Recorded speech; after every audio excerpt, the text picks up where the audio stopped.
Classic Restos is proudly brought to you by Shannon's Insurance, National Parts Depot and Penrite Oil.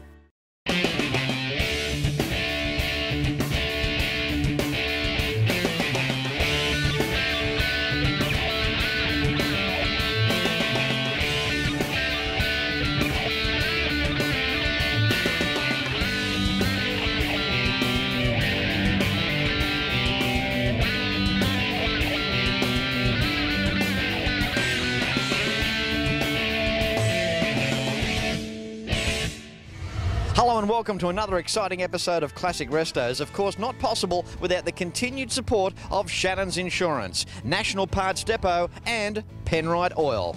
How good is it to have Shannon's Insurance as an integral part of Classic Restos, the longest standing major sponsor of the show? There are so many reasons to be with Shannon's. Firstly, it's an insurance company made up of enthusiasts such as ourselves. Whether you've got a classic car, a bike, a home with contents, consider Shannon's Insurance. Pick up the phone and give them a call, 134646. You can even visit Shannon's online at shannons.com.au. And while you're there, sign up and become a member of the Shannon's Club. Penrite Oil, another proud sponsor of Classic Restos, and it's great having them on board as well. Lots of advantages for having Penrite Oil. A family-owned business, established in 1926, an Australian-made product and a very good one at that. It doesn't matter what type of engine that you're running, it can take Penrite Oil. If you're not too sure about the current grade of oil that you're using in your engine, contact the Penrite Oil tech team via penriteoil.com. Penrite Oil, simply a better class of oil. And sure, we're here at a French car show, but let's mention National Parts Depot, another important major sponsor of Classic Restos. A 3 million part inventory to rebuild your classic American-built GM or Ford vehicle. Contact them for a catalogue pertaining to your type of build. They freight to Australia and New Zealand every day of the week. Find out more information when you visit npdlink.com. On today's show, I thought I'd bring you something different. I've travelled to the Seaworks Maritime Precinct here in Williamstown, Melbourne, Victoria, to bring you the 2013 French Car Festival. For lovers of French cars, it's time for a moment to put down your croissant and enjoy this wonderful array of old and new, simple and complex, common and rare assortment of French cars. Hats off to the organisers of the French Car Festival too, as their location for the event is quite amazing. Here at Seaworks in the old maritime buildings and docks of the original seaport, it's a unique tourist location in the heart of Melbourne, Victoria, Australia. Moving through Seaworks here today, the French Car Festival. How are you, John? Yeah, really good, Flesh. Yeah, we're down from Ballarat today. Yep. With the Peugeot Car Club. Yep. And I'm driving a Peugeot 1955 203, and it's only had one owner except for myself. Yeah. It's amazing, John. I mean, credit where credit is due. The 203s did very, very well back in the era of the Red X trials. Yeah, 1953 they won the Red X trials, yeah. With my cars, I love my shapes, and I mean, we're back in the era here where these Peugeots, they were very nicely styled, and in their own right, they were very good in so many ways, weren't they? Yeah, they were, you know, especially for a car that, you know, they came in September 1948 to Australia, and they only had this little 12-point.cc motor in them, 7C, and yeah, look, they've done very, very well from when they came out. And fairly heavy car, John? They are a heavy car, very heavy in the body. If you've got to do any panel work, it's a job and a half. Yeah. John, I like the interior. I mean, I love the red seats. I mean, just the way that the car is finished. Yeah, it's they changed it a little bit once they got into the 54, 55s and 56. They altered them a little bit and made the seats a lot more comfortable, and yeah, it's a better look, you know. Yeah. Good on you, John. Thanks for being on today's show, mate. Thanks very much. See you, Fletch. Moving through, time for Peter now. How are you, Peter? Not bad, Fletch. How's yourself? Good, thanks, mate. 1959, what is it? Simca Vedette. Wow. Okay, this is really good. You know, I get excited here because I'm in uncharted territory. You've got to educate me here as I go. All I do know is that the side valve V8 is Ford-based, right? Yeah, it started out as Ford, but when Simca took over Ford in France, they actually metrified it. Oh, that's a big word. It is. And the only things that actually interchange with a V860 is the heads and the inlet manifold. Now, Peter, you're cheating a bit. You've got a hairdryer on top there, very discreetly done. Nice. Now, not a silly question, but does the old girl perform okay? It certainly does, yep. Yes, it gives us a lot more oomph. Yeah, right. What capacity are we talking? Are we in the early threes? No, the low twos, 2.4. 2.4 litre. 2.4 litre. 2.4 litre side valve V8. Yeah. Yes, it needed a bit of help. Wow. Yeah. That's amazing. What an interesting day this French Car Festival is. An array of cars, the assortment, different cars that you don't see every day. And it is an education as you go through. The car itself, is it nice to drive, Peter? It's like a 59 model car. Yeah, it is. It's all right, but yeah, it gets tiring after a while. And Peter, got some fins out back. There's a bit of styling going on there. Oh, you can't have a 60s or late 50s or 60s car without fins. That's right. It's Absolutely. just not on. Good on you, mate. Thanks for bringing this car here today. It's cars like this that help to make the show. As I said, excellent variety. Peter, thanks again, buddy. No worries, Fletch. See you next time. 1959 Simca Vedette. With its relation to Ford, it reminded me of another model. And when I look closer, I wonder if you'll agree with me that you can see as well Mark II Zephyr.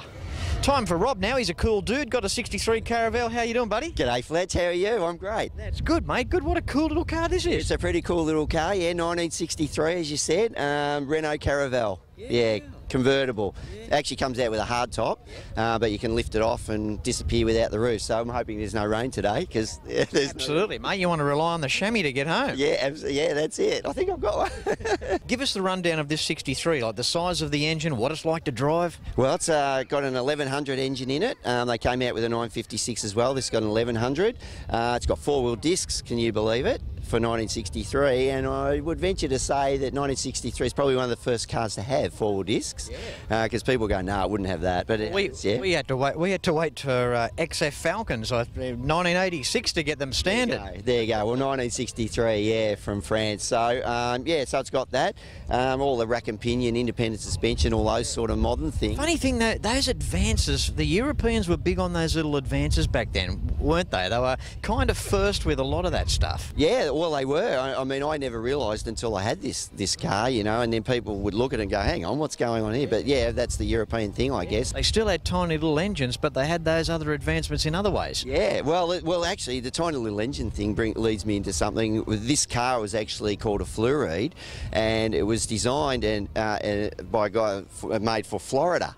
In America, they wanted to hit the American market in the 60s because the Mustangs and all that were coming out. And you like America, don't you? I love America. I've been to America a few times, yeah. I actually ride motorcycles across America, and that's a bit of fun as well, yeah. So I've done... I spent a bit of time there. Yeah, I've seen you over there, yeah. I've seen you on a few roads I've been on, yeah. Absolutely. If you're looking at doing a Fletch tour to the United States of America in 2014, go to classicrestos.com.au for more information. Thanks for that, Rob. Great for chatting. To meet you. Lovely to meet you. Thanks very much. Good on you, mate. Look after this little convertible. Oh, don't worry, I will. She screams along at 90 miles an hour, no problem. Good on you, mate. For me. I hope you're really enjoying this week's episode of Classic Restos, the 2013 French Car Festival. Of course, not possible without the continued support of Shannon's Insurance, National Parts Depot and Penrite Oil. Stay in your favourite chair. Back with more after this.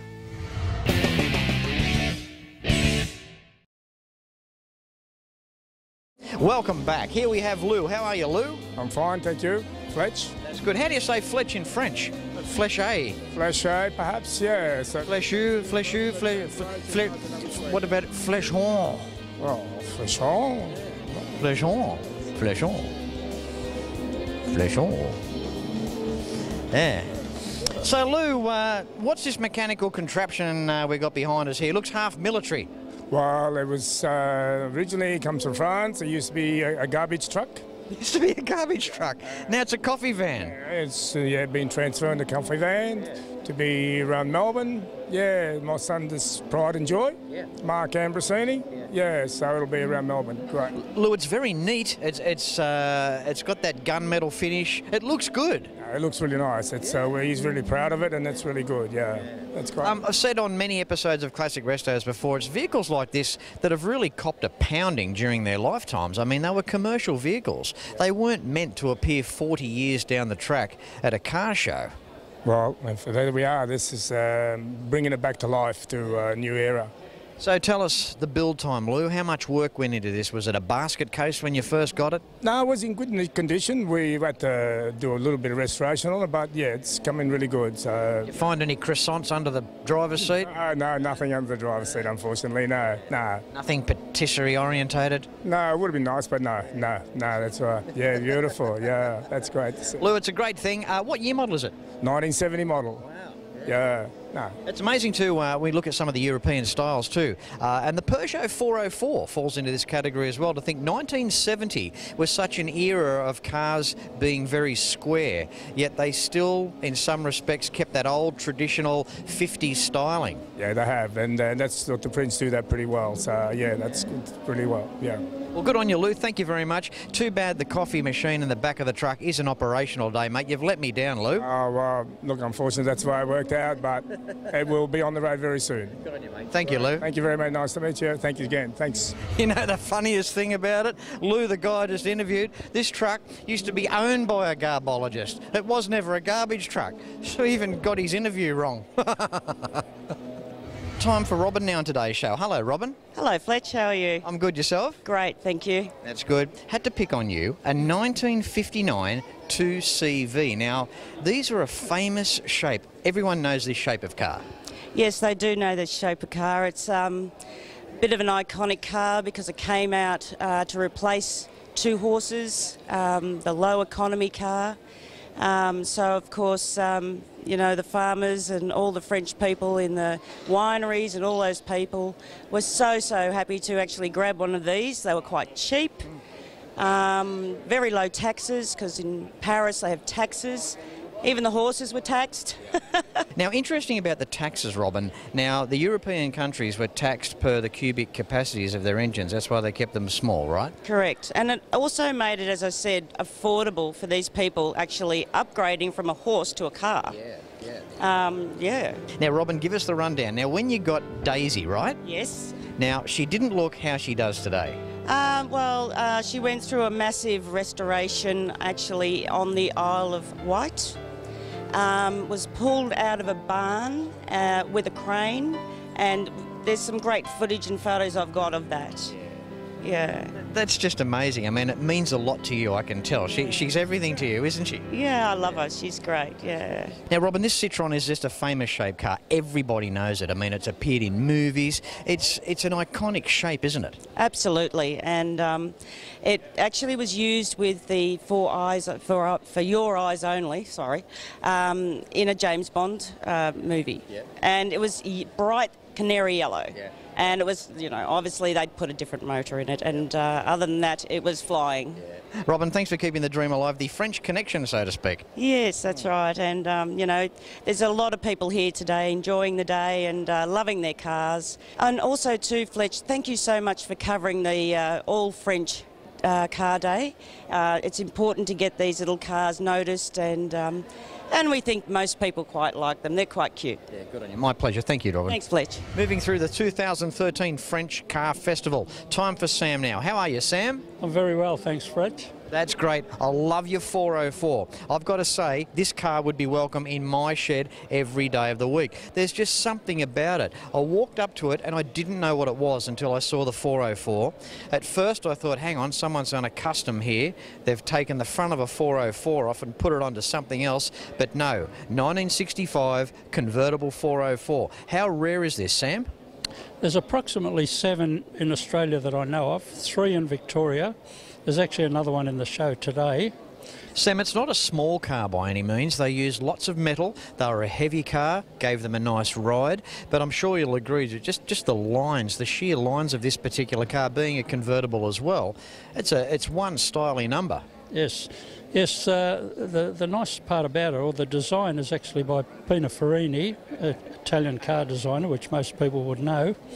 And they've always designed nice classic cars. I mean, the outside is the first thing that strikes you, and then you look on the inside. Have a look at the seats. I mean, for 1965, what a beautiful car. Yes, it is, and I'd love you to have a drive of it. And you, Don't say that to me. You might not get it back. I just love it. I just do. There's just something about it. It's something different. We're in the category of cars that we don't see on the road every day of the week, especially this one. yes. Well, like I said, if you got in behind the wheel, you wouldn't want to get out of it. It's such a lovely car to drive, and they handle well, very well on cornering, and suspension is just a nice, comfortable. It's not too tight, not too loose. It's just perfect. And Fletcher might notice that I've got the major sponsor's cap on. Oh, yeah, absolutely. He's got the good hat on there. Absolutely, yeah. Advertising the Shannons Club. Very good. Good on you, mate. It's great catching up with you, Sam. Thanks, Fletch. Thanks for your time. Love your car. Good catching up with you. And I love your show. Moving through this wonderful day. Marvin, welcome to today's show. Thanks, Fletch. Nice to meet you. Thank you. Before we go any further, what do you think of the efforts of Paul Stewart and the people that put this shindig together this weekend? Yeah, look, Fletch, it's an amazing job to put all the resources together and just even sending out the emails, the invitations, obviously the publicity and the marketing machine to do it. It's a great credit to the organisers. It is, and it's great to see all the marques joining together as well in terms of Citroen, Renault, Peugeot. Yes, yeah, Fletcher, and also the history that goes behind French marques and makes, which a lot of people don't understand, and it's days like this that give people an opportunity to see marques of generations gone by, and obviously current vehicles which are available for purchase today. That's it. Hats off to Paul Stewart. Now, time for a big car on Classic Restos now. We've got the big Citroen. Have a go at this. 1971. This is a big car. Now, when we look at the width of the front of the car, Citroen were always big of the wide track up front, narrow down the rear. But across the front of this car in 71, Marvin, it's about as wide as any car would ever be. Yes, Fletch. It's roughly 6 feet 1 wide at the front, 5'6" wide at the rear. And you'll notice when you have a look at it that the engine's also hard up against the firewall, so it's back to front, so all the weight's of the driver's side of the firewall over the front wheels, with the transmission and diff running forwards towards the headlights. So Marvin, tell us, does the theory work, having a big wide track up front and a narrow rear? Yes, look. Because a lady up the road was telling me, she said, Fletch, that doesn't work. Yeah, no, look, it does, Fletch, and you better be careful because Donna's standing behind me, so we could both be in trouble here about talking about size and dimensions. But no, look, it does. It's got an amazing stance on the road. The hydraulic suspension takes care of everything else. It's the most amazing thing. It's 1K you don't have to slow down for speed humps for. In fact, if you want to thrill yourself, you can actually accelerate over them. It's got a very big footprint, as you say, and also it does have good legroom in the back. It is a true GT four-seater in the true sense of the design. Okay, big heavy car. How does it perform? I know we've got Maserati up front there. Yeah, Fletch, look, it's very well. It goes very well. They're really built for touring. This one being an automatic, it doesn't like stop-start, bumper-to-bumper traffic, but get it out on the open road. And I was lucky enough for a young lad at the age of 21 to drive one of these that my employer had when I lived in England, and I drove it up from the south of France to Paris and many trips through it, and once you get them over 100 miles an hour, that's where it really enjoys itself. Jeez, eh? Then you've got to pull it up and stop and buy a croissant. Yeah, look, they stop very well. It's got inboard discs, so it's got four-wheel discs, and if you look at the statistics of the day, it stops very, very well. Well, as I said earlier on today's show, credit where credit is due. Marvin, thanks for being on today's show, mate. Good to meet up with you. Thank you, wonderful to meet you, and I appreciate all the effort that you put into the automotive fraternity. It's very good of you. My pleasure, mate. Thank you. Thanks, Fletch.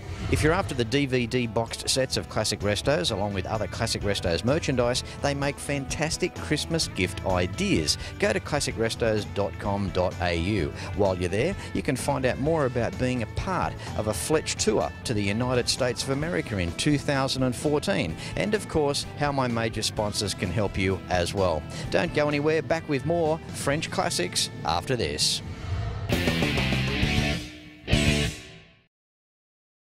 I've got to say, I have a soft spot for the Peugeots. A family relative had Peugeots when I was a kid growing up back in the 70s. They had a 203 in the early 60s, a 403 a little later on, and then a 404. What I can remember is how quiet the 404 was and how smooth it rode.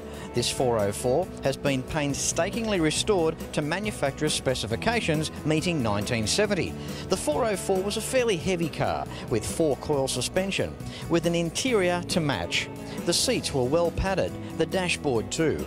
The engine in the 404 was either a 1600, an 1800 or a 2-litre. Here is an 1800 variant. Note the hemispherical combustion chambers too, with the spark plugs in the centre of the rocker cover and its alloy head.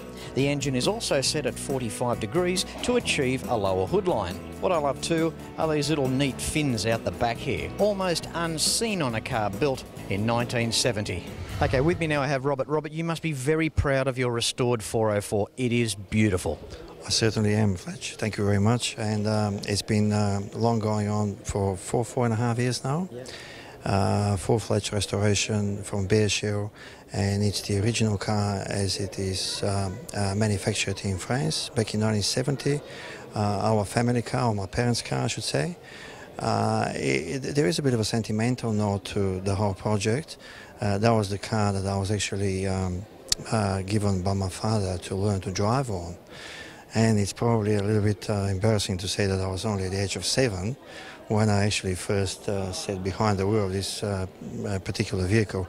So that's when the love and passion for restoring it started. I thought one day I will get onto it. Well, there's nothing wrong with learning to drive at 7. Just think of all the experience you've had. Well, I must admit that I didn't say it that way back then, but I understand.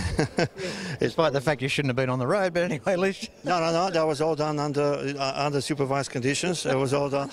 I love the under supervised conditions, yeah, right. Now, Robert, pleasure having you on the show and featuring your car. Really, it's one of well, there's not a lot of 404s here today, 4-door sedans, so congratulations, mate. You've won yourself a trophy as well. Yeah. 10 out of 10, well done. Thank you. I appreciate your time. Okay, with me now I have Paul Stewart. Now, because of this guy, this is why I am here. One of the organisers, mate. What a great job you've done.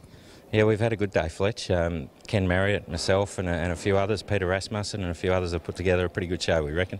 Mate, Citroen, Peugeot, Renault, they all turned up here today. Yep. A few others as well. Yep. Everyone had a great day. Everyone mixed well. Yep. Great fraternity. Yeah, what we tried to do, what we really set out to do was make it a much more family-friendly event this year, you know, so the wives and kids could be involved. So we got the market on next door, we got the Sea Shepherd down on the end of the pier, we've had music on, food, festival, carnival type feeling. So we've had a fabulous turnout. We're thinking somewhere between 275 and 300 cars. Well, mate, look, you know, on the behalf of all the Classic Restos audience, you've done a wonderful job. I love the venue here at the Maritime Precinct. It's interesting. Yeah. It's a different place to come to for a car show. Everybody's turned up here today. The condition, the display of the cars was marvellous. Again, well done, Paul. Yeah, thanks, Fletch. Really appreciate your support and Classic Restos too. No worries. Thanks, mate. Thanks. It is okay to use le polish on le car, but never use the wee-wee on it. Renault, a big name here today, and without the help of Renault, wouldn't have made it possible for Classic Restos here to attend. But we have Peter here with his 1972 Renault. How are you, buddy? Good, thank you, Fletch. That's the way, mate. Tell us about the car. Very rare Renault. There's only 6 right-hand drives in the world. Renault built them for racing. Well, to be honest, Renault didn't build them. A company called Gordini built them for Renault. And they imported 6 out to Australia to try and get them into the rally scene. They were the big brother of the Renault 8 Gordini.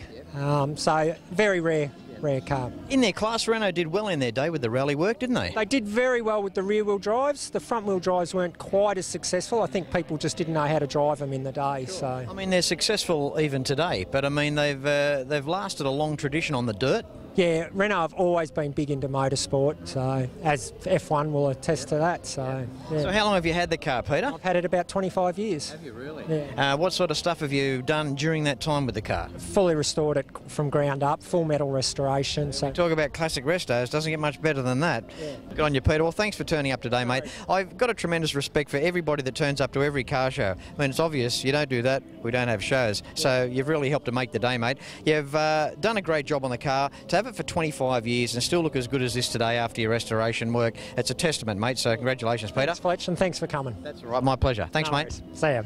Well, I hope you've really enjoyed this week's episode of Classic Restos, and I'm sure you'll agree that Paul Stewart and his team has done a marvellous job in pulling the French Car Festival together here at Seaworks Maritime Precinct in Williamstown in Melbourne, Victoria.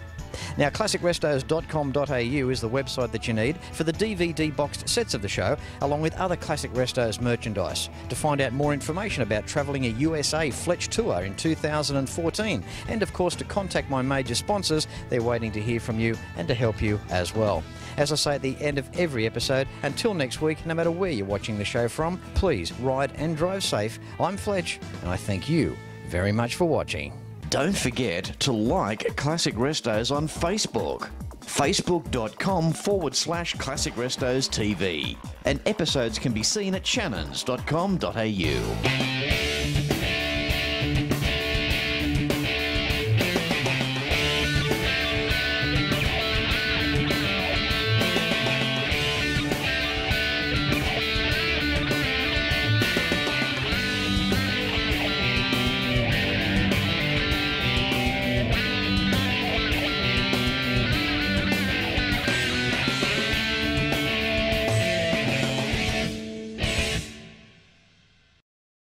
Classic Restos is proudly brought to you by Shannon's Insurance, National Parts Depot and Penrite Oil.